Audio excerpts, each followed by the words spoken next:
पटना में BJP office के बाहर वार्ड सचिवों का गुस्सा विस्फोटक बनकर क्यों बरसा? अमरिंदर सिंह ने अमित शाह और जेपी नड्डा के साथ हुई बैठक में किन मुद्दों पर की चर्चा?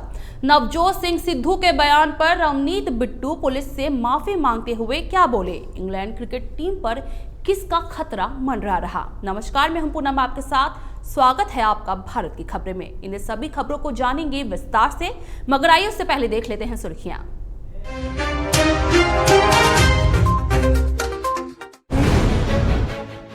भूखे प्यासे वार्ड सचिवों को छोड़ भोज में मस्त थे मंत्री। गुस्साए वार्ड सचिव ने बीजेपी दफ्तर के बाहर किया प्रदर्शन।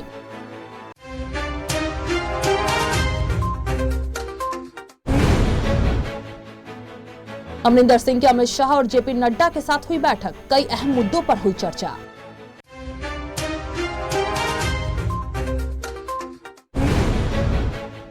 सिद्धू के बयान पर बिट्टू ने पुलिस से मांगी माफी, बोले पंजाब में आतंकवाद पुलिस ने समाप्त किया।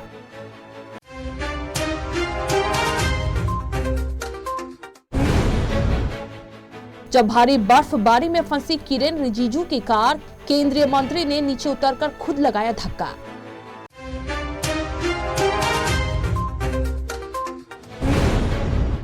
सीएम योगी ने साहिबजादा दिवस में लिया हिस्सा, बोले सिख कौम जाना चाहता है पुरुषार्थ के लिए।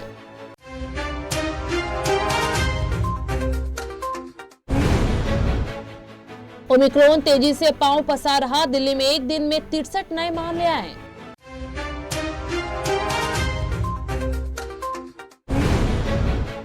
एशेज पर कोरोना का साया, इंग्लैंड के 2 खिलाड़ियों के 2 फैमिली मेंबर और 2 support staff corona positive.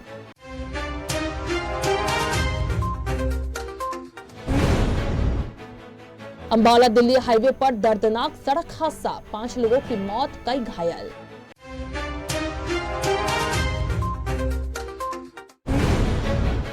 Deputy CM Manish Sisodia बोले केंद्र से मिलेगी बच्चों के लिए वैक्सीन तो स्कूलों में भी की जाएगी लगाने की व्यवस्था।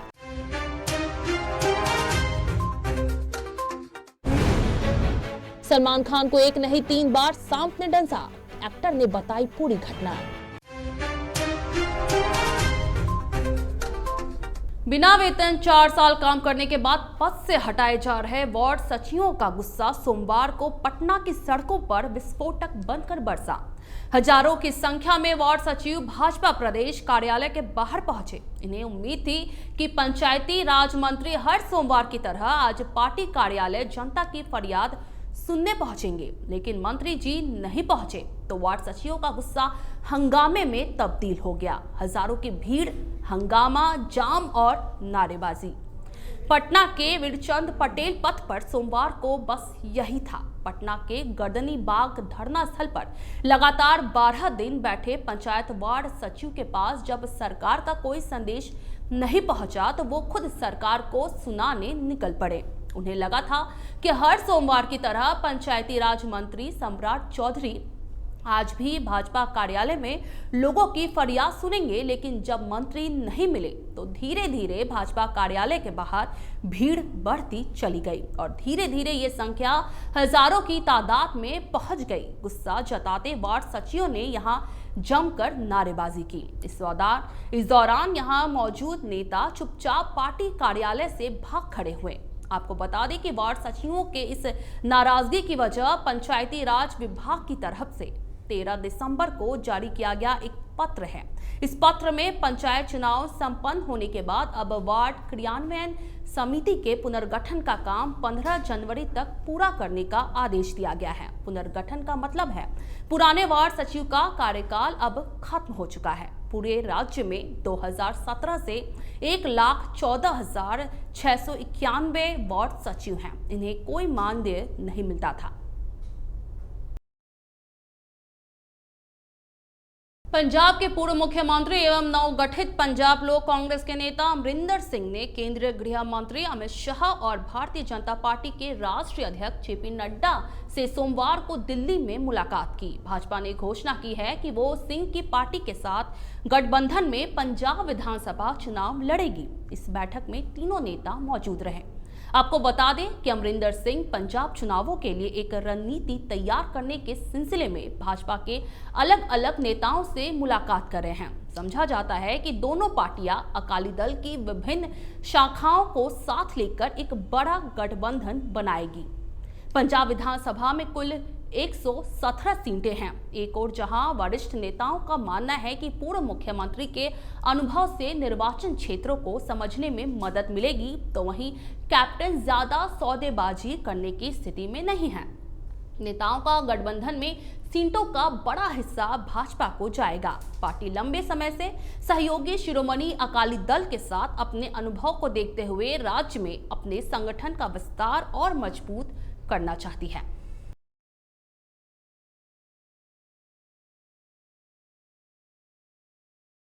पंजाब प्रदेश कांग्रेस कमेटी अध्यक्ष नवजोत सिंह सिद्धू की तरफ से सुल्तानपुर, लोधी और बाद में बटाला की रैली में थानेदार की पैंट गीली कर देने वाले बयान के बाद सांसद रवनीत बिट्टू ने पुलिस से माफी मांगी है।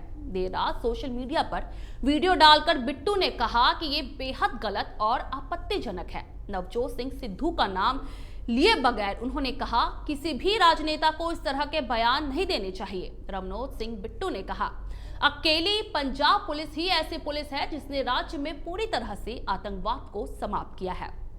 पंजाब में आतंकवाद को समाप्त करने के लिए पंजाब पुलिस के हजारों कर्मचारियों ने शहादत दी है और उनकी फोटो हर जिला हेडक्वार्टर पर लगी हुई है, जाकर देख लेना चाहिए। यही नहीं, कोरोना काल के दौरान पंजाब पुलिस ने घर घर खाना पहुंचाया है। अब जब ब्लास्ट हुआ तब भी पंजाब पुलिस ही मौके पर पहुंची थी। हैरानी इस बात की है, जो व्यक्ति इनके बारे में बोल रहे हैं वो खुद इनके बगैर बाहर ही नहीं निकलते हैं। बुलेट प्रूफ गाड़ियों में भी आगे और पीछे पुलिस वाले बैठे होते हैं, इसलिए किसी को भी पंजाब पुलिस का साहस कम नहीं करना चाहिए। अरुणाचल प्रदेश के तवांग में हो रही भारी बर्फबारी के कारण कानून मंत्री किरेन रिजिजू का काफिला कुछ देर के लिए यहां फंस गया। इस दौरान गाड़ी से उतरकर किरेन रिजिजू ने अपनी गाड़ी को खुद धक्का दिया। कानून मंत्री ने गाड़ी को धक्का देते हुए एक वीडियो भी बनाई, जिसे ट्विटर पर शेयर किया और सैलानियों को सलाह देते हुए लिखा कि वैशाखी, सेलापास और नूरानांग में भारी बर्फबारी हो रही है। सैलानी इन इलाकों में जाने से पहले पूरी जानकारी ले लें, क्योंकि बर्फबारी के बीच सड़क बहुत ही खतरनाक हो गई है और तापमान -25 डिग्री सेल्सियस तक जा रहा है। वहीं एक अन्य ट्वीट में उन्होंने बर्फबारी की कुछ और तस्वीरें शेयर की और लिखा, सेलापास से स्थानीय लोगों द्वारा साझा की गई तस्वीरें। जब भी लोग फंसते हैं तो भारतीय सेना, सीमा सड़क संगठन और स्थानीय लोग बहुत मददगार होते हैं, लेकिन एहतियात बरतना हमेशा बेहतर होता है। मैंने भारी बर्फबारी परिस्थितियों में लाचारी का अनुभव किया। आपको बता दें, सिक्किम में भी भारी बर्फबारी हो रही है, जिसकी वजह से यहाँ की चांगो झील के पास कई पर्यटक फंस गए हैं। हालांकि सेना ने बचाव अभियान शुरू किया है। अधिकारियों ने जानकारी देते हुए बताया कि सेना ने पर्यटकों को रात में अपने शिविर में रहने की जगह दी है। उत्तर प्रदेश के मुख्यमंत्री योगी आदित्यनाथ ने सोमवार को लखनऊ में साहिबजादा दिवस में हिस्सा लिया और उन्होंने गुरुद्वारे पहुंचकर मत्था टेका। भाजपा के राष्ट्रीय प्रवक्ता संबित पात्रा ने भी गुरु गोविंद सिंह जी की महाराज के 4 साहिबजादों एवं माता गुजरी के बलिदान को समर्पित साहिबजादा दिवस पर उन्हें नमन किया। मुख्यमंत्री के 5 कालिदास मार्ग स्थित सरकारी आवास में गुरु गोविंद सिंह के 4 पुत्रों एवं माता गुजरी की शहादत को समर्पित साहिबजादा दिवस का आयोजन किया गया। सीएम योगी आदित्यनाथ ने गुरु गोविंद सिंह का जिक्र करते हुए कहा, अत्याचार और अधर्म के विरुद्ध संघर्ष करने के लिए साहिबजादा दिवस सदैव प्रेरणा देता रहेगा। इसके साथ ही उन्होंने काशी विश्वनाथ मंदिर के बारे में क्या कुछ कहा, आइए सुनते हैं। मैं काशी विश्वनाथ धाम के उद्घाटन के समय हम लोगों ने देखा वहां पर कि काशी विश्वनाथ मंदिर को स्वर्णमंडित किसने किया, तो नाम आया महाराजा रणजीत सिंह ने।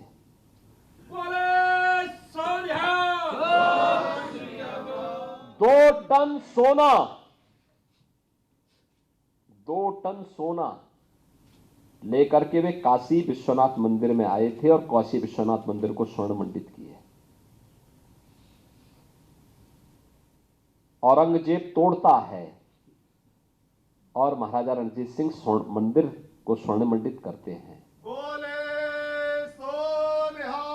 कोरोना वायरस के नए वेरिएंट ओमिक्रॉन के मामले देश में तेजी से बढ़ते चले जा रहे हैं। 19 राज्यों में पैर पसार चुके ओमिक्रॉन के अब तक कुल 578 मामले देश भर में सामने आए हैं। राष्ट्रीय राजधानी दिल्ली में ही एक दिन में अकेले 63 नए मामले दर्ज किए गए हैं। दिल्ली और महाराष्ट्र ओमिक्रॉन से सर्वाधिक प्रभावित है। केंद्रीय स्वास्थ्य मंत्रालय के मुताबिक 151 मरीज ओमिक्रॉन संक्रमण से मुक्त हो चुके हैं। कोरोना के नए वेरिएंट ओमिक्रॉन की बात करें तो सबसे ज्यादा केस दिल्ली में 142 और दूसरे नंबर पर महाराष्ट्र में 141 है। ओमिक्रॉन के केरल में 57, गुजरात में 49, राजस्थान में 43, तेलंगाना में 41, तमिलनाडु में 34, कर्नाटक में 31 मामले रिपोर्ट हुए हैं। वहीं मध्य प्रदेश में 9, आंध्र प्रदेश में 6, पश्चिम बंगाल में 6, हरियाणा में 4, कश्मीर में 3, उत्तर प्रदेश में 2, हिमाचल प्रदेश में 1, लद्दाख में 1 और उत्तराखंड में 1 मामले दर्ज किए गए हैं। मेलबर्न में एसएच के खेले जा रहे तीसरे टेस्ट के दूसरे दिन के खेल शुरू होने से पहले इंग्लैंड खेमे के लिए बुरी खबर सामने आई है। इंग्लैंड खेमे के 4 सदस्य कोरोना संक्रमित पाए गए हैं। इस वजह से दूसरे दिन का खेल आधे घंटे देरी से शुरू हुआ। जानकारी के मुताबिक 2 सपोर्ट स्टाफ और 2 खिलाड़ियों के परिवार के सदस्य कोरोना संक्रमित पाए गए हैं। हालांकि राहत की खबर ये रही कि सभी खिलाड़ियों का आरटी-पीसीआर टेस्ट नेगेटिव आया है। इसके बाद ही खिलाड़ी खेलने के लिए उतरे। क्रिकेट ऑस्ट्रेलिया ने अभी नामों का खुलासा नहीं किया है। वहीं एशेज सीरीज के प्रसारण चैनल का एक स्टाफ भी संक्रमित पाया गया है। आपको बता दें कि ऑस्ट्रेलिया में इन दिनों लगातार कोरोना के मामले बढ़ रहे हैं। कोरोना की वजह से ही एशिया सीरीज का 5वां और आखिरी टेस्ट मैच का आयोजन स्थल बदल दिया गया। आखिरी मुकाबला पर्थ में खेला जाना था, अब 14 जनवरी से होबार्ट में खेला जाएगा और ये डे नाइट टेस्ट मैच होगा। वहीं हैरान करने वाली बात यह है, कोरोना के बढ़ते मामले के बावजूद भी क्रिकेट ऑस्ट्रेलिया की ओर से स्टेडियम में दर्शकों के आने पर पाबंदी नहीं लगाई गई है। मेलबर्न में मैच देखने के लिए दर्शक अब भी पहुंच रहे हैं। हरियाणा के अंबाला दिल्ली हाईवे पर सोमवार को भीषण सड़क हादसा देखने को मिला। यहां सड़क दुर्घटना में कुल 5 लोगों की मौत हो गई है। खबरों के मुताबिक कटरा से दिल्ली की ओर जा रही 3 टूरिस्ट डिलक्स बसें आपस में टकरा गई। इस बस हादसे में 5 लोगों की मौके पर ही मौत हो गई। वहीं 19 लोग इस घटना में गंभीर रूप से घायल हो गए। घायलों को नजदीकी अस्पताल में भर्ती कराया गया है। दुर्घटना की जानकारी पाकर प्रशासन की टीम घटनास्थल पर पहुंची और शवों को बस से बाहर निकाला। दरअसल ये सड़क हादसा सुबह के 3 बजे हुआ, जब दिल्ली की तरफ जा रही 3 डिलक्स बसें आपस में टकरा गई। पुलिस अधिकारी की माने तो एक बस डिवाइडर पर चढ़ गई, इस कारण ये हादसा हुआ है। तीनों बसें कटरा से दिल्ली की ओर जा रही थी जब घटना घटी। इस दौरान पैसेंजर्स सो रहे थे और तीनों ही बसें हाईवे के किनारे चल रही थी। दुर्घटना के बाद लोगों की चीख पुकार मच गई और यात्री अपनी अपनी जान बचाकर भागने लगे। इस हादसे में बस पूरी तरह क्षतिग्रस्त हो चुकी है। फिलहाल घायलों को अस्पताल में भर्ती कराया गया है और उनका इलाज जारी है। हो गया एक्सीडेंट, बस से टकरा गया। पता लगा कैसे टकराया था, क्या था? अब ये तो नहीं मालूम, हम कैसे नींद में सो गए थे इसलिए पता नहीं चला। कितने लोगों को चोट आई है, कितने की मौत हुई? बहुत लोगों को चोट आई है, 5 लोग तो मर गए उसी बस के, और सभी लोग को थोड़ा बहुत तो किसी कोई नहीं बचा कि किसी को चोट नहीं लगा है। या तो थोड़ी स्लो हुई क्योंकि समय जो है सुबह अर्ली मॉर्निंग 3 बजे के करीब का है। 3:05 के करीब बता रहे हैं जो वहाँ पे हॉस्पिटल का स्टाफ है जो। तो पीछे वाली बस ने आगे वाली बस के टकरा करके जो है पीछे से टक्कर मारी, जिसमें 4 आदमी और 1 लेडीज, 5 की मौत हो चुकी है। 8 आदमियों का जो है हमारे पास इंटीमेशन आई है जो इंजर्ड हैं। बाकी फर्स्ट एड करवाने के बाद कई आदमी जो है वो चले भी गए हैं और जो बसों में और सवारियां थी उनको वहीं से मौके से जो है दूसरी बसों में शिफ्ट करवा दिया गया था, और मौके पे जो बसें एक्सीडेंट थी उनको भी वहाँ से एक साइड में लगवा दिया गया है। मृतक जो हैं वो मोस्टली ये राहुल कुमार है, एक प्रदीप कुमार, ये कुशीनगर उत्तर प्रदेश के हैं। एक लेडीज़ है जो मीनाबाई है, ये छत्तीसगढ़ की है। रोहित है, ये भी छत्तीसगढ़ का है। हमने जो है बस नंबर HR 38 AB 2234 जो नाम पता ना मालूम ड्राइवर के खिलाफ मुकदमा दर्ज कर लिया है। जो आगामी कार्रवाई है वो चल रही है। अभी जो मृतकों का पोस्टमार्टम करवाया जाएगा, उसके बाद जिसका भी कसूर होगा उसके खिलाफ नियम अनुसार कार्रवाई अमल में लाई जाएगी।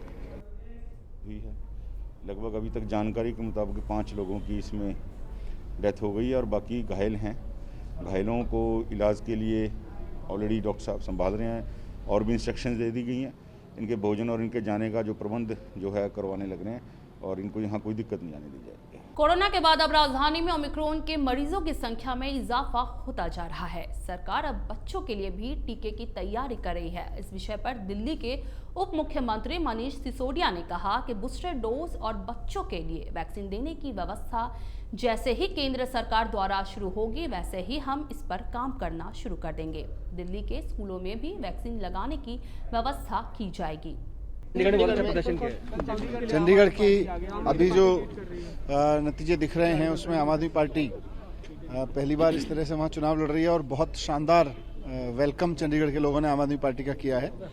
तो मैं चंडीगढ़ के एक एक वोटर का धन्यवाद करना चाहता हूँ और उन कार्यकर्ताओं का जिन्होंने दिन रात मेहनत करके ये सफलता हासिल की है, उनको बधाई देना चुनाव से पहले से अपने लिए बड़ी एक तरह से सफलता मान रहे आधार तैयार होगा आम आदमी पार्टी। विधानसभा चुनाव में तो पंजाब के लोगों का मन वैसे ही बना हुआ है कि अब की एक बार मौका केजरीवाल जी। उधर राज्य ब्यूरो से मिली जानकारी के अनुसार नए साल के पहले सप्ताह में सोमवार से 15 से 18 साल की उम्र वाले बच्चों का टीकाकरण शुरू हो जाएगा। दिल्ली में सोमवार से इसके लिए तैयारियां शुरू होंगी। इस श्रेणी के बच्चों की संख्या यहां करीब 15 लाख है जो इस टीकाकरण अभियान में टीका लेने के हकदार होंगे। हालांकि दिल्ली सरकार के परिवार कल्याण निदेशालय द्वारा सूची तैयार करने के बाद ही ये स्पष्ट हो सकेगा कि कितने बच्चों को टीका लगना है।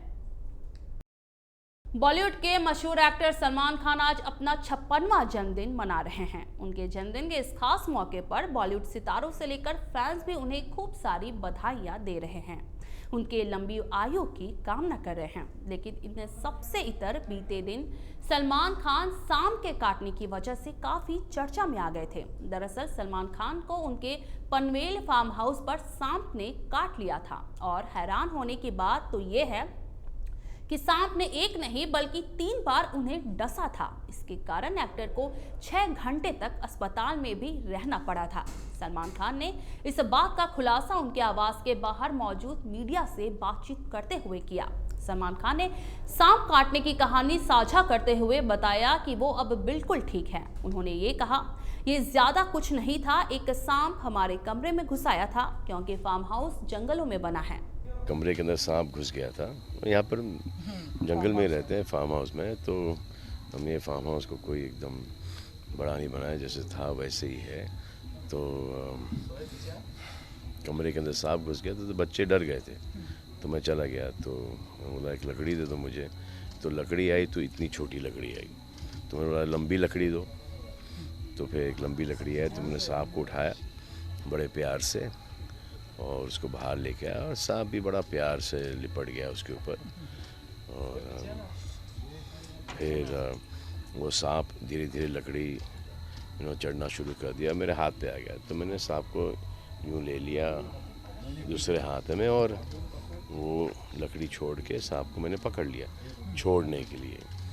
तो यहाँ के जितने भी गांव वाले हमारे जो स्टाफ है उनको पता है कि वो कंधारी सांप है, तो उन्होंने ज़ोर से चिल्लाया कंधारी काटना ज़रूरी है। तो उसने मुझे एक बार डसा, फिर सावला सावला सावला सावला सावला के काटा काटा काटा काटा काटा इतना ज़ोर से एक शोर हुआ, तो उसको समझ में आया कि अच्छा ये काटना होता है। तो उसने एक और बार काटा, फिर हॉस्पिटल हॉस्पिटल हॉस्पिटल हॉस्पिटल, इतना कमोशन हो गया था वहाँ पर कि वो जहरीला टाइप का सांप है। तो फिर उसने तीसरी बार और काटा, तो फिर मैंने उसको सांप को बड़े प्यार से छोड़ दिया। और फिर वो हम हॉस्पिटल चले गए और हॉस्पिटल में पता चला कि ये अलग किस्म का सांप है। वो जो कंदारी जो क्रेट है लेकिन ये वो वाला क्रेट नहीं है।